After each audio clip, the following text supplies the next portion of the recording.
PTE Retell lecture. Many students are unable to get marks in Retell lecture, which is a speaking task. Okay, it is your fourth task in PTE speaking. Now, why you cannot get marks in Retell lecture is because in Retell lecture you get marks for listening and speaking. Okay, so if you are speaking, you are fluent, your pronunciation is top notch, you will get marks in speaking. But what about the content? Right, that is your listening part.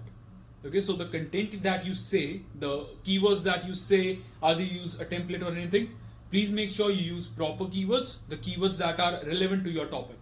Okay, if you use any other keywords like any normal keywords, okay, or if you use any keywords that are not specific to your main topic, then you will not get marks in listening. Okay, describe image, many students get marks because in describe image your content does not matter much, but in Retell lecture your content matters very much. So please make sure whatever you say, it is related to your topic. Okay, my name is San. For more tips, tricks, information, follow us. I'll see you guys soon.